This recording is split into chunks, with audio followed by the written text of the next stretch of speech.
Hi guys, আমাদের এখানে আজ 3 দিন পর্যন্ত টানা বৃষ্টি চলছে। তো আজকে বিকালে একটু বৃষ্টিটা কমেছে, আর সবারই কাছে শুনছিলাম যে পাশের গ্রামের দিকে নাকি খুবই বন্যা বেড়েছে। তাই আর তোমাদের দাদাভাইকে বললাম যে চলো আমরা আজকে একটু বন্যা দেখে আসি। আজকে যখন বিকালে বৃষ্টিটাও কমেছে তাহলে ঘুরে আসা যাক। বাড়ি থেকে তো 3-4 দিন বেরোনো হয়নি, তো আজকে একটু বেরালাম।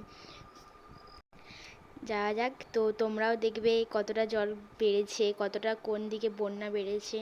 তো দেখতেই পাচ্ছ এখানে এত বন্যা হয়েছে, এতটা জল হবে আমরা এটা আশা করিনি। বাইরে থেকে বেরোনোর সময় আমরা ভেবেছিলাম হয়তো কম হবে, কিন্তু আমার জীবনে আমার লাইফে এটা ফার্স্ট এরকম বন্যা আমি প্রথম দেখলাম।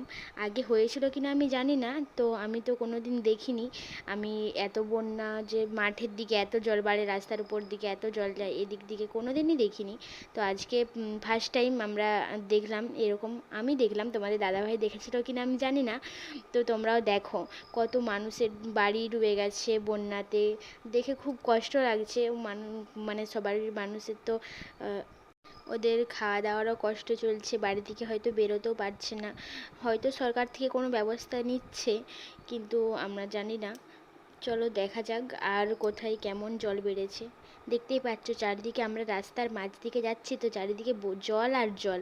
রাস্তার এদিকেও জল আর রাস্তার ওই দিকেও জল। আমরা মানে এত লোক, দেখতেই পাচ্ছ লোকের ভিড় জমছে কত, রাস্তার দুদিকেই লোক এসছে অনেক। তো আমরা এক জায়গায় ভাবলাম যে চলো যাওয়া যাক। তো এই পোলটা দেখতে পাচ্ছ, এটা একটা ছোটোখাটো পোল। এই পোলটার কাছে আমরা এসে ভাবলাম একটু দাঁড়াই। দাঁড়িয়ে দেখছি তো কত জল যাচ্ছে এদিকে, দেখতেই পাচ্ছ, তোমরাও দেখছো এতটাই জল। তারপরে ভাবলাম আরেকটু আগে যাওয়া যাক। তো আমরা যাচ্ছিলাম একটা ব্রিজের কাছে। ওইখানে আরও হয়তো লোক জমেছে, কিন্তু জানি না।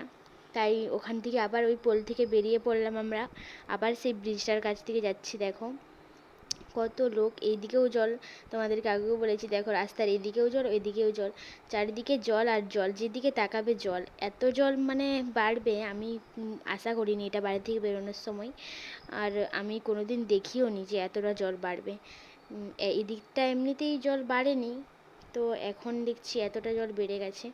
তো দেখতেই পাচ্ছ, ওই দেখো দেখতে পাচ্ছ ব্রিজটা দেখা যাচ্ছে, ওইখানকে আমরা আসলে আসছি। দেখেছো এখানে আরও লোকের এত লোক, আমি তো ভাবতেই পারিনি এত লোক এখানটায় হবে বলে। এখানে লোক জমে, কিন্তু এত লোক আসে বলে এটা দেখিনি কোনো দিন আর কি। এই ব্রিজটাকে আমরা আসছিলাম, তো এই ব্রিজটা থেকে দেখছি কত লোক যাচ্ছে আসছে। লোকের মানে লোকজনের মানুষজনের এত ভিড়, এখানে ভিড় জমেছে। আর ওইখানে পুলিশ দিয়ে আছে, সেখানে ওই দিক থেকে যেতে দিচ্ছে না, কারণ এদিকে জলের রেসটা বেশি বাড়ছে, তো তাই ওই দিকে যেতে দিচ্ছে না। আমরা এখানেই দাঁড়িয়ে আছি, দেখতেই পাচ্ছ ব্রিজটাতে। এখানে এদিক দিয়ে তোমাদের দাদাভাই দেখাচ্ছে, আমি আছি সাইডে দাঁড়িয়ে আছি, আমাকে দেখতে পাবে না। তো এই জলটা আসছে কারণ কোনো এক গ্রামে, পাশের গ্রামে নাকি বাঁধ ভেঙেছে, তাই ওখানে জলটা এদিকে এত বেরিয়ে আসছে। তো আমি এখানে দাঁড়িয়ে দাঁড়িয়ে বন্যা দেখছিলাম।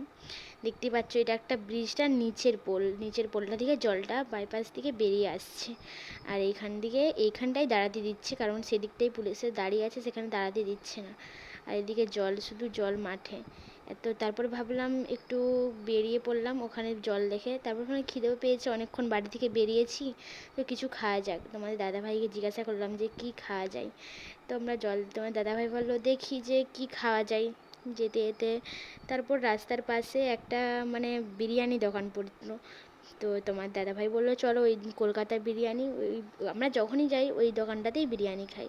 তো সেখানে যেয়ে বিরিয়ানি অর্ডার করলাম, বিরিয়ানি চলে এলো। বিরিয়ানিতে চিকেন চাপের জন্য ওয়েট করছিলাম, তারপর দেখলে চিকেন চাপও চলে যাচ্ছে। তো আমরা খেতে থাকি, ততক্ষণকে তোমরা বা এইখানে ভিডিওটা শেষ করছি, বাই।